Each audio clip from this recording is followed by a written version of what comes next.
nuevamente en otra edición, en otro programa, en donde vamos a compartir con ustedes sin duda algo interesante de edificación para su vida espiritual, transmitiendo de Radio Universo 104.7 FM. Si alguno de ustedes quisiera escribirnos, aquí está nuestro correo electrónico. Si tiene alguna inquietud, si quiere contactarse con nosotros, quiere saber dónde nos reunimos, quiere conocer cuáles son nuestras iglesias de habla.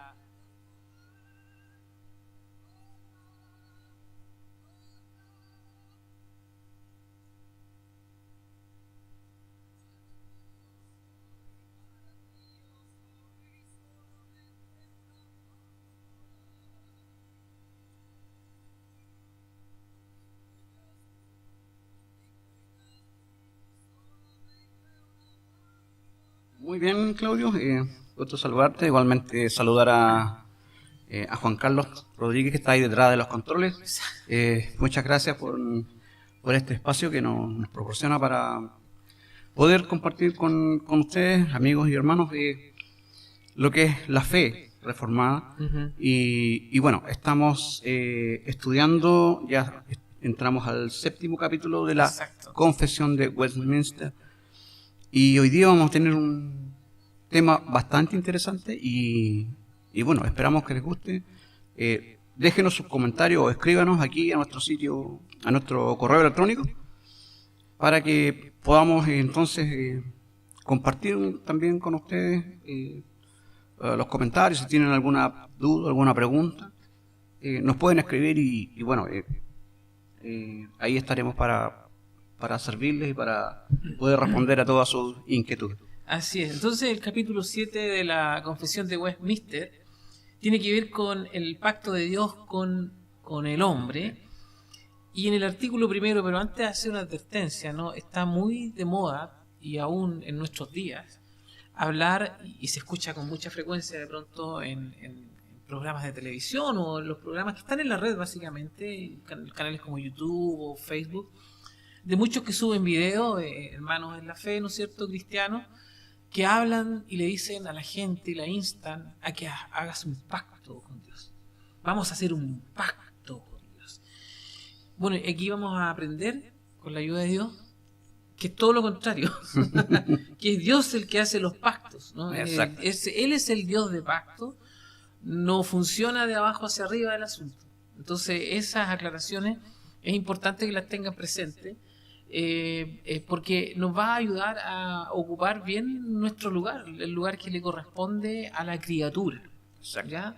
Que muchas veces tiene la tendencia a subirse o alzarse a lugares que no le corresponden, y entonces reclaman a Dios que haga un pacto. Si vamos a hacer un pacto con Dios, vamos a pactar.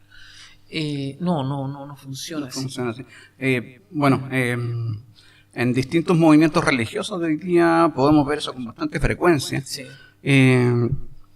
Y generalmente tiene que ver un poco generalmente es con la cuestión de dinero. Sí. Y bueno, la gente que está en ese tipo de organizaciones religiosas generalmente es engañada por estos inescrupulosos que, con el afán de poder despojar a la gente de su dinero, Claro. les engañan con esta triquiñuela, ¿no? De decirle que pacte con Dios por una suma y Dios te lo va a multiplicar y Dios te va a dar el doble. Ha sido la estrategia ya hace bastante tiempo. Sí. En todas estas iglesias, por ejemplo, el movimiento de Fe y Palabra, Sí. el nuevo movimiento apostólico y todo ese tipo de cosas. ¿Te acuerdas tú que años atrás en Chile llegó un movimiento desde el Brasil que era se llama el Pare de Sufrir? Ah, bien. Y ellos eran, bueno, son, para los entendidos en la teología, ellos son considerados una secta, ¿correcto? Pero ellos llegaron muy fuerte con el tema del Evangelio de la Prosperidad, ¿ya? En donde llamaban a la gente a pactar. Pero si tú te vas atrás en el tiempo, yo creo que tú debes acordarte, o los más antiguos deben acordarse de un programa de televisión que se transmitía en Chile, y yo creo que en otras latitudes del mundo también, pero en ese tiempo yo estaba en Chile, era más niño, ¿no es cierto?, que era el programa de Rex Hamba. Muy bien. ¿ya? Entonces él decía, porque solo él y solo él te ama. Él hablaba así, ¿no? La traducción que le hacían. Exacto. Y él recuerda bien que él vendía los pañuelitos. Sí. Y con el tiempo eso perduró, ¿no? Eso no se acabó, porque la teología de la prosperidad no es una cuestión antigua, pero tampoco es tan nueva, ¿ya? Y bueno, y surgieron grandes movimientos televisivos, incluso compraron satélite, que es lo que se conoce como la iglesia electrónica, en donde se hablaba mucho esto de pactar. Después en Chile, en Santiago, salió la otra iglesia o este otro movimiento que era Restauración 2000. Y ellos también vendían los pañuelitos ungidos y hablaban de los pactos. Antes estuvo el Club 700, ¿te acuerdas? También. Ellos son dueños de satélites, la verdad de las cosas. Sí. Ahora, es innegable que eventualmente Dios obra a pesar de nosotros y en medio de todo eso. Es muy probable, con toda seguridad de haber ocurrido, que más de alguna persona llegó al conocimiento de la verdad, llegó al conocimiento de Dios, fue alcanzado por Dios. Pues si tú lo recuerdas muy bien, según el testimonio de Charles Spurgeon, el príncipe de los predicadores, él cuando Dios hace la obra en su corazón y viene el Evangelio, lo hizo escuchando un mensaje que no fue muy docto, teológicamente hablando, ni muy profundo bíblicamente tampoco. Sin embargo, Dios obró en él, ¿ya? Entonces, no nos engañemos, es cierto, detrás de toda esta parafernalia de los pactos, Dios sigue obrando. Dios sigue obrando a pesar de nosotros, porque Él escribe recto en caminos curvos. Entonces, vamos al pacto de Dios mientras tú ahí preparas tu artillería bíblica. Ya está lista. Ya está lista. Entonces, vamos al capítulo 7, artículo 1 de la Confesión de Fe de Westminster. Y dice así: la distancia entre Dios y la criatura es tan grande que aunque las criaturas racionales le deben obediencia como a su creador, sin embargo, nunca tendrían disfrute alguno de él como bienaventuranza y galardón, a no ser por una condescendencia voluntaria de parte de Dios, la cual le ha agradado expresarla por medio del pacto. ¿Qué aprendemos aquí? Antes de que me cites algunos versículos, aprendemos que la distinción básica, entre el creador y la criatura. Que la criatura, por ser criatura, le debe obediencia al creador.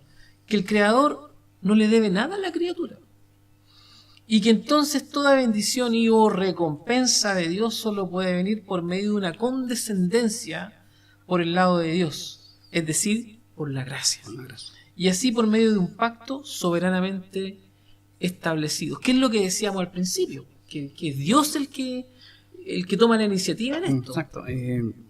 Bueno, hay un concepto, el concepto del monarquismo, en el cual Dios, y únicamente Dios... Disculpa, ¿hay alguna traducción al castellano de eso así? Sí, básicamente es una palabra compuesta que viene del griego. ¿Ya? Tenemos el mono, sí, que es uno, sí, y tenemos ergo, que de donde viene la palabra fuerza y trabajo. Entonces, monarquismo básicamente significa que hay uno trabajando. Claro. Entonces, el monarquismo entonces abraza la idea entonces de que es Dios quien tiene la preeminencia, es Dios quien toma la iniciativa, es Dios quien obra en favor de las criaturas. Claro. ¿Ya? Porque, como tú decías recién, hay una diferencia abismal entre el creador y la criatura. Por ejemplo, mira lo que dice Isaías 40, de los versos 13 al 17, dice: ¿quién enseñó al Espíritu de Jehová o le aconsejó enseñándole? ¿A quién pidió consejo para ser avisado?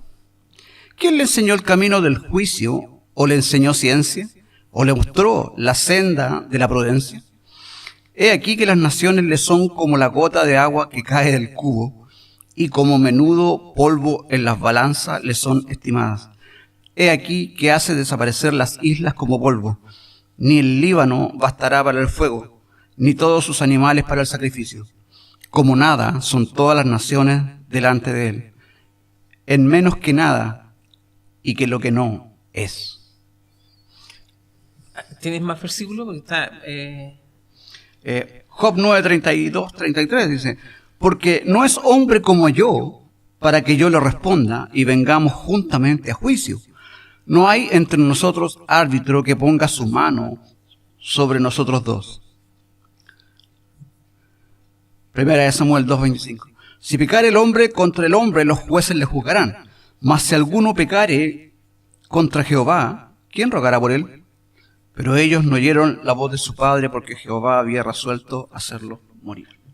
¿Sabes tú que escuchando esos versículos y leyendo, estudiando la confesión, uno no puede concluir sino lo que la misma confesión dice en relación a esta tendencia humana de querer involucrarse en los pactos que él soberanamente establece? Y es básicamente porque lo que hay en el corazón del ser humano, o la impiedad básica del ser humano o del hombre, es que se considera independiente de Dios. ¿Qué fue lo que ocurrió en el principio, en la caída, verdad? Que aparte de todo lo sucedido, fue un intento del hombre por independizarse de Dios. ¿Ya? Fue un intento de tomar el control. Por eso que le cuesta aceptar al ser humano esto de que el pacto no viene desde el hombre. ¿Ya? El pacto de Dios es de Dios hacia el hombre. Y ahí hay que hacer algunas distinciones, porque cuando hablamos de pacto lo hacemos de una manera sencilla para poder entender lo que la Biblia nos narra, y que tiene que ver con el pacto de obras, ¿verdad? Y que tiene que ver con el pacto de gracia, porque existen diferencias, aunque la diferencia es solamente en la terminología, porque esencialmente el pacto de obras, ¿verdad?, que es el pacto que se denomina de esa manera porque la única condición que Dios requería del hombre era la de obedecer. Exacto. Era todo lo que tenía que hacer, y por eso se le denomina el pacto de obras. Pero esencialmente, digamos, en lo central, en el núcleo, no deja de ser un pacto de gracia también. También, exacto.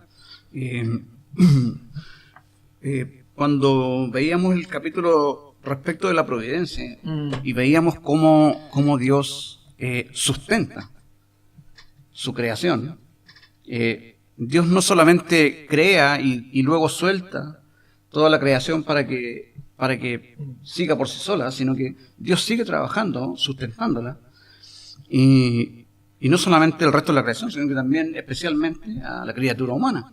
Claro. Porque ese es su foco especial para Dios, es el ser humano. Es ese ser racional que es capaz de adorarlo como a Dios. Claro. Y ahí es donde se nos olvida y el ser humano pierde de vista el hecho de que Dios es Dios. O sea, no estás tratando con uno igual. Y ahí, cuando se hace el alcance, por ejemplo, en relación al pacto, cuando tú vas a los diccionarios bíblicos o a las Biblias con comentarios, cuando se habla de pacto se dice que es el acuerdo entre dos o más personas. Pero aquí ocurre que no es así. Que lo único que condiciona a Dios a cumplir su pacto es el mismo. Su propia palabra, su propia promesa.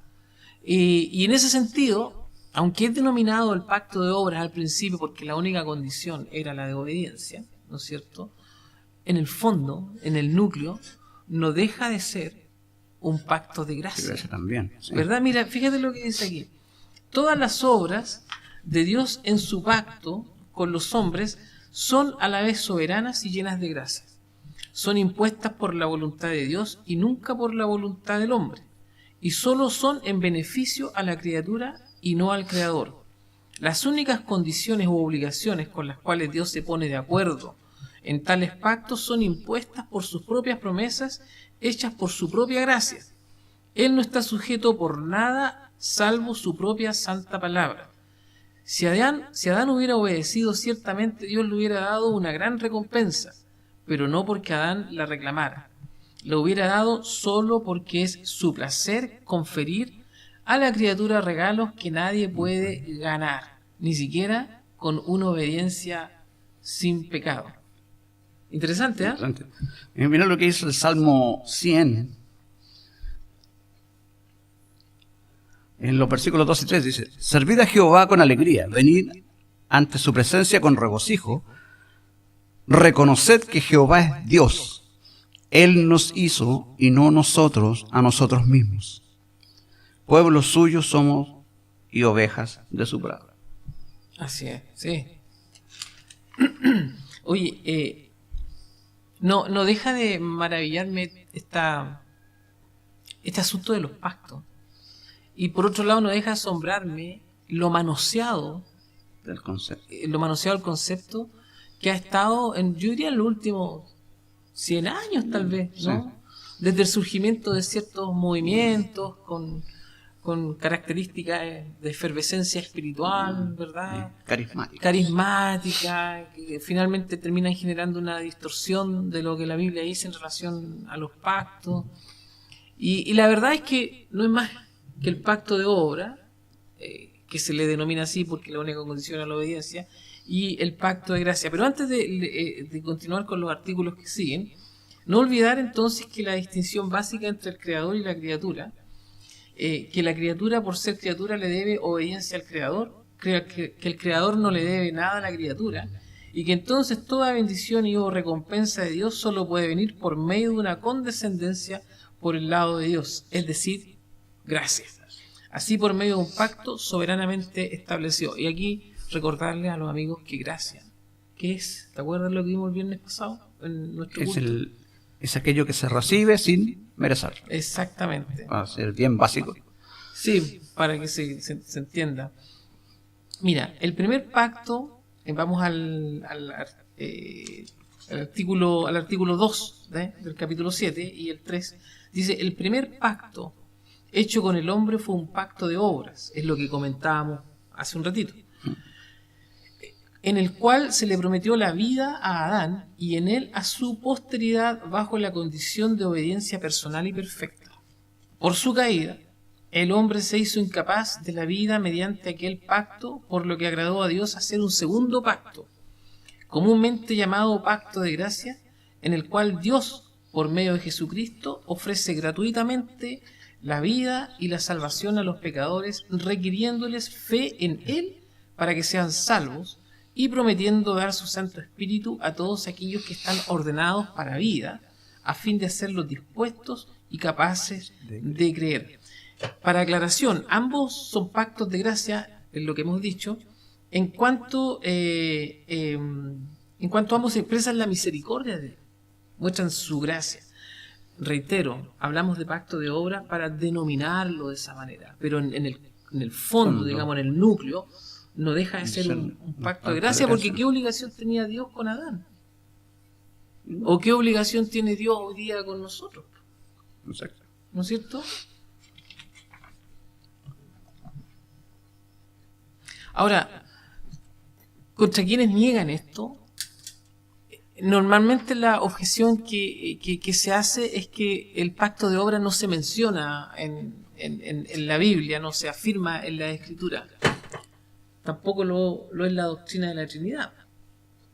Sin embargo, aquellas doctrinas están implícitas de tapa a tapa dentro de la Escritura. Por lo tanto, aquella objeción yo personalmente no la considero muy válida, en el sentido de que tú sabes que en la Biblia hay doctrinas que están explícitas y otras que están implícitas.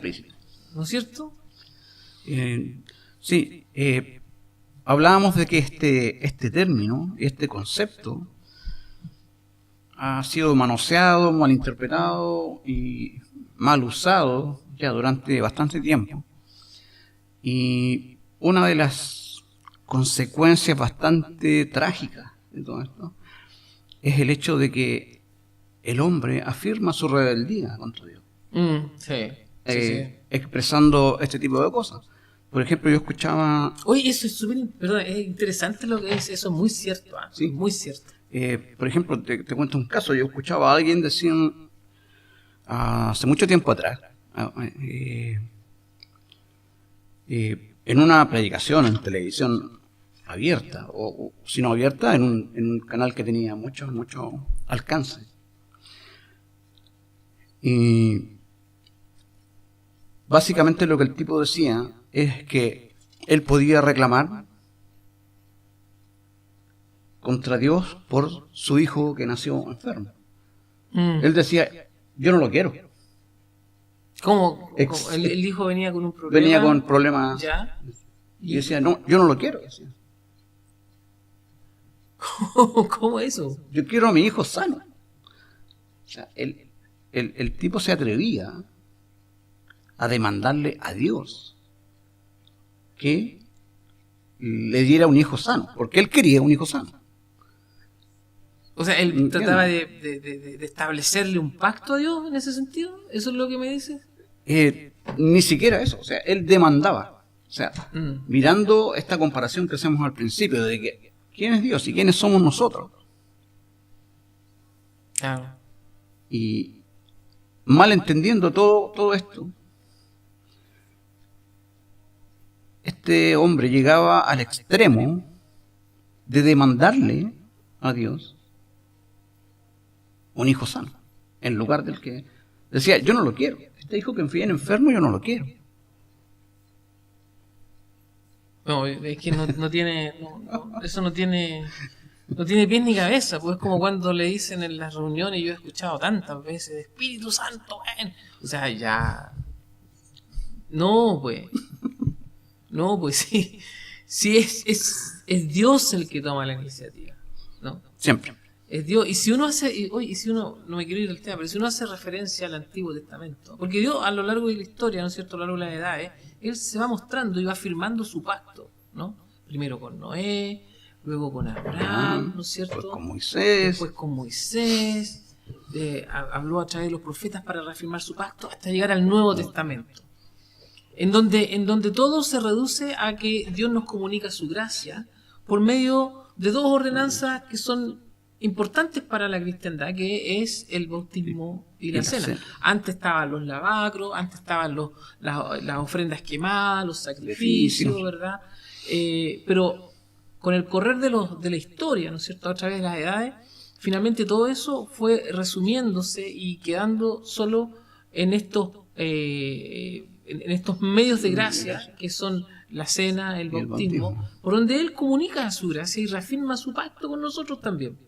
Entonces, yo creo que es demasiado, digamos, de pronto los extremos a los que se llegan en algunos lugares. Fíjate que el pacto de gracia, como lo dice la misma confesión, tanto como el pacto de obra fue impuesto soberanamente por Dios. Pero bueno, queda claro, ¿no es cierto? Imagino que a nuestro amigo en la casa les queda claro que usamos la terminología pacto de obra para referirnos a aquello que Dios estableció desde el comienzo con el hombre, que era básicamente la condición de la obediencia, ¿no es cierto? Y que luego eso va avanzando y se va no modificando, sino que puliendo a través de las edades para que lleguemos también al pacto de gracia, porque el primer pacto fue insuficiente a causa de la caída, ¿correcto? Pero en los dos casos sigue siendo un pacto de gracia, digamos, en lo importante, en el núcleo. En lo nuclear. Claro. El pacto de gracia, tanto como el pacto de obra, fue impuesto soberanamente por Dios. Dios no lo consultó al hombre para ver si le gustaba tal pacto y entonces, parcialmente bajo los términos del hombre, lo instituyó. No. Dios no consultó al hombre, solo se consultó a sí mismo. Mire, esto es muy importante. El pacto de gracia era un acuerdo, ya es lo que algunos dicen. Los pactos son acuerdos entre dos o más. Pero fíjate, el pacto de gracia era un acuerdo no entre Dios y el hombre, ¿ya?, sino entre las tres personas de la Trinidad. Dios el Padre aceptó dar a su Hijo en Juan 3:16, Mateo 25:34, Apocalipsis 13:8. Cristo aceptó dar su vida como rescate por muchos, Juan 10:17-18, y el Espíritu Santo aceptó hacer verdadera aplicación de esta redención a los que el Padre había escogido. Eso lo encontramos en Romanos. Es decir, no es un acuerdo entre Dios y el hombre, o entre el hombre y Dios, no es un acuerdo entre dos iguales. Es un acuerdo unilateral cuyo único compromiso de cumplirlo se ancla a la palabra soberana y divina de Dios, ¿ya? Y es un acuerdo entre Dios el Padre, Dios el Hijo y Dios el Espíritu Santo. ¿Qué me dices? Entonces, tenemos ahí algo importante que notar, Y es que al ser este pacto en sí mismo, tenemos la plena seguridad de que será cumplido a cabalidad. Claro. Porque, ¿qué pasa con los pactos humanos muchas veces? Se rompen, se quiebran, no llegan a ninguna parte. No. Entonces, al ser esto nacido desde la voluntad misma de Dios, entonces tenemos la plena seguridad de que en Él podemos recibir de parte de Dios gracia abundante. Exacto. Eso es importante notar, porque sabemos que Dios no falla, Él no cambia de pensamiento, Él no tiene pensamientos nuevos. Dios no, es inmutable. Es inmutable. Entonces, tenemos la plena seguridad y lo podemos ver a través de toda la Escritura, de cómo Dios ha permanecido fiel al pacto que Él mismo estableció con el hombre. Oye, y sabes tú que, volviendo un poquito atrás, yo recuerdo cuando yo era niño, estaba muy de moda en Chile un predicador que tenía una memoria prodigiosa, o sea, era como realmente una Biblia andando. Y el nombre de este predicador era Darío Salas.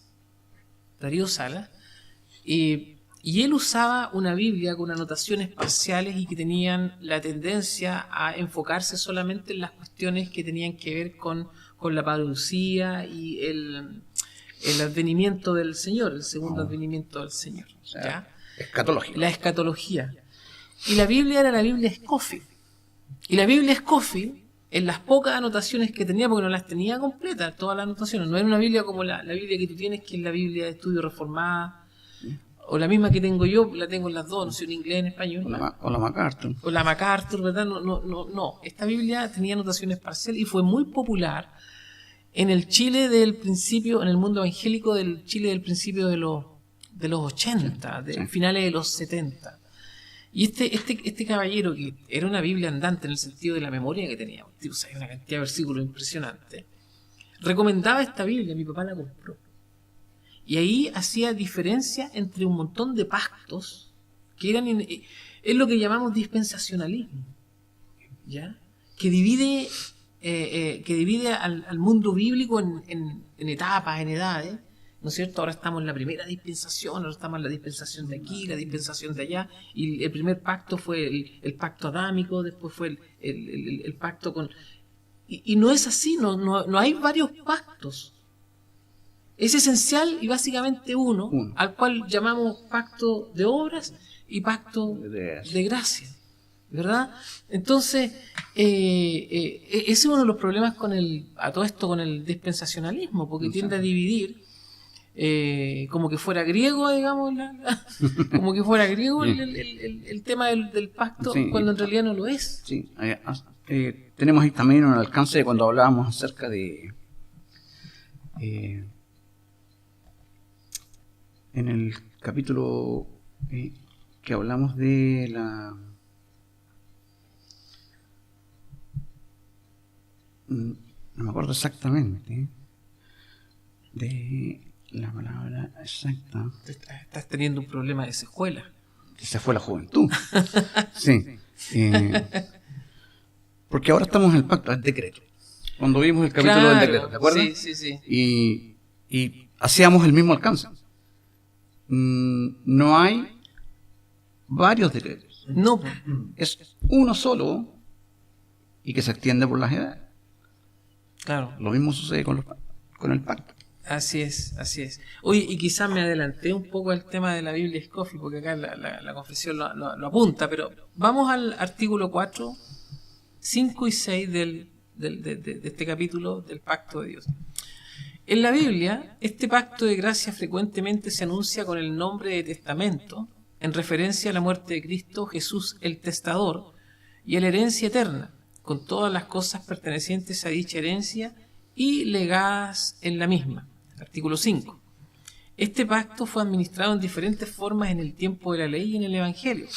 Bajo la ley se administraba mediante promesas profecías, sacrificios, la circuncisión, el cordero pascual y otros tipos de ordenanzas entregados al pueblo judío, y todos señalaban de antemano al Cristo que había de venir, las cuales para aquel tiempo, a través de la operación del Espíritu Santo, eran suficientes y eficaces para instruir y edificar a los elegidos por la fe en el Mesías prometido, por quien tenían la plena remisión de pecados y salvación eterna. Este pacto se denomina el Antiguo Testamento. Artículo 6. Bajo el Evangelio, cuando Cristo, la sustancia, fue manifestado, las ordenanzas por las cuales este pacto se dispensa son la predicación de la palabra y la administración de los sacramentos, del bautismo y la cena del Señor, en los cuales, aunque de número menor y administrados con más simplicidad y menos gloria externa, sin embargo, en estos sacramentos se habla ampliamente con más plenitud, evidencia, eficacia espiritual a todas las naciones, tanto judíos como gentiles, y se denomina el Nuevo Testamento. Por lo tanto, no hay dos pactos de gracia que difieran en sustancia, sino un solo pacto bajo dispensaciones. ¿Verdad? Exacto.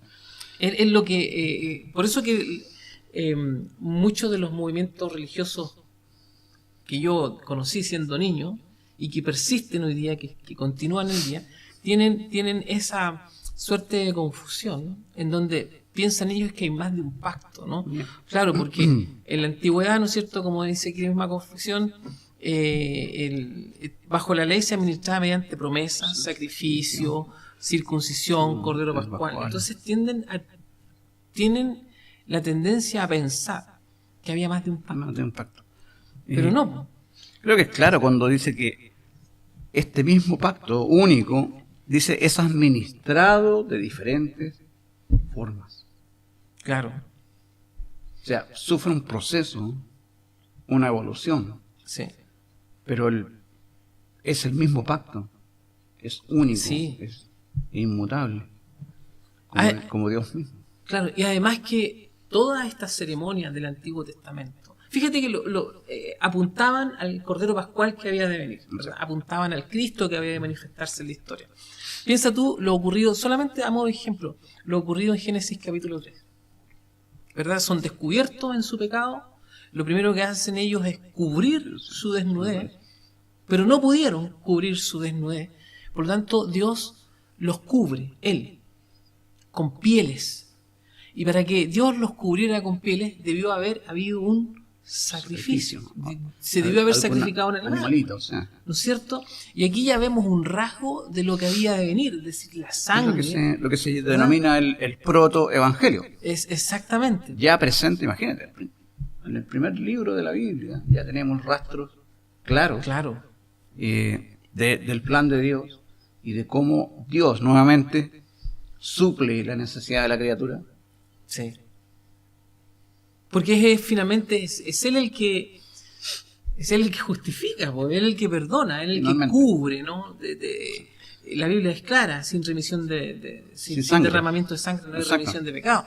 Y lo que ocurrió ahí, como bien lo dices tú en el protoevangelio, es una muestra clara de la manifestación de aquel pacto de Dios que falló, porque falló no por Dios, sino que falló en Adán, el pacto de obra, y aquí ya se viene haciendo presente, digamos, lentamente el pacto de gracia que finalmente culmina con Jesucristo, con su vida, su ministerio, muerte y resurrección, ascensión, ¿verdad? Entonces, no son muchos pactos como plantean los dispensacionalistas, y tampoco tiene que ver con que tú tienes que pactar con Dios, porque no funciona así.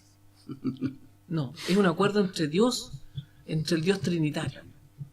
No es un acuerdo entre Dios y el hombre como iguales, porque no se da. ¿Qué te parece? Es como compartíamos el viernes pasado con el asunto de los holocaustos, ¿te acuerdas? Claro. Y la preposición el holocausto. Claro, y la propiciación. La propiciación. ¿Cierto? Sí. La propiciación que apunta desde arriba hacia abajo. Claro. Y los holocaustos, ¿no?, que apuntan desde aquí para arriba. Que buscando el favor, ¿no? Buscando el favor, que es básicamente la esencia de las religiones. Claro. Y la palabra latina lo dice, religare o volver a atar, ¿no? Claro. En este caso, volver a dar qué cosa, a la criatura caída con Dios, para restaurar esa unión que se perdió en el jardín, ahí en Génesis 3. Claro, claro. Oye, y en el Antiguo Testamento, a medida que esta revelación se iba dando a través de las edades, cada vez iba siendo más clara, más clara, más clara, hasta llegar a la forma de abrazar por fe al Cristo Redentor. O sea, realmente es maravilloso porque Dios lentamente va corriendo su velo. Porque tenemos que entender una cosa, o sea, estamos hablando, digamos, de la prehistoria de Israel.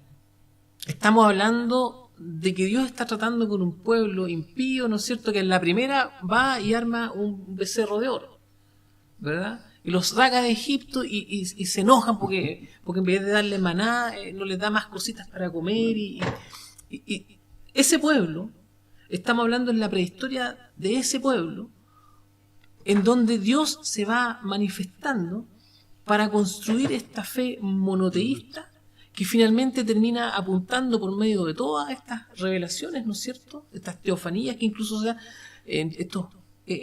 través de todos estos rituales y profecías, termina apuntando hacia el que había de venir, y finalmente para ellos y para nosotros la vida eterna se alcanza por fe.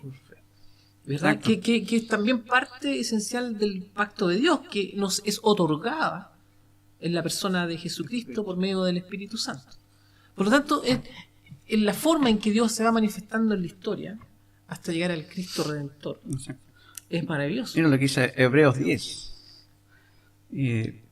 1 al 39, dice: y recibió la circuncisión como señal, hablando de Abraham, como sello de la justicia de la fe que tuvo aún estando incircunciso, para que fuese padre de todos los creyentes no circuncidados, claro, a fin de que también a ellos la fe les sea contada por justicia. Exactamente. O sea, claro, para ellos y para nosotros.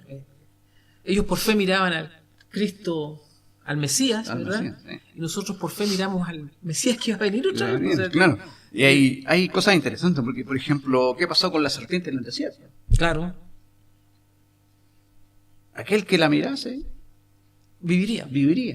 Y esos son tipos o figuras de lo que habría de venir a plenitud, ¿cierto? Lo que nosotros conocemos como un nuevo pacto, un nuevo testamento, con el advenimiento del Señor Jesucristo. Exactamente. Oye, yo no sé si tú quieres agregar algo más, pero repetir, ¿no? Aunque sea un poco majadero, no son muchos los pactos, que es el error que comete el dispensacionalismo, ¿no? No son muchos los pactos. Es el pacto de obras y el pacto de gracia, que en su núcleo son esencialmente el pacto de gracia, ¿no? Porque en cualquiera de los casos es dado voluntaria y soberanamente por Dios, sin participación humana.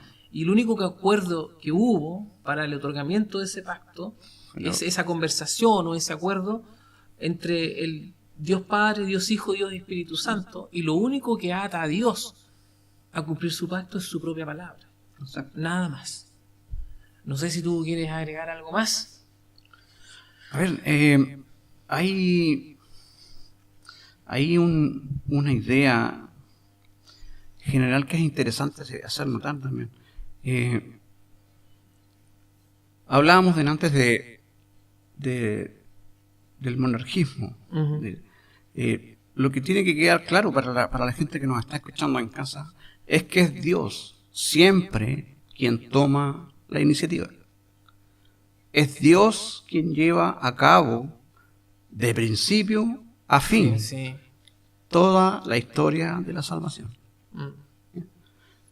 Nosotros por fe aceptamos, ¿cierto?, lo que Dios pone delante nuestro, ¿cierto?, que es la gracia.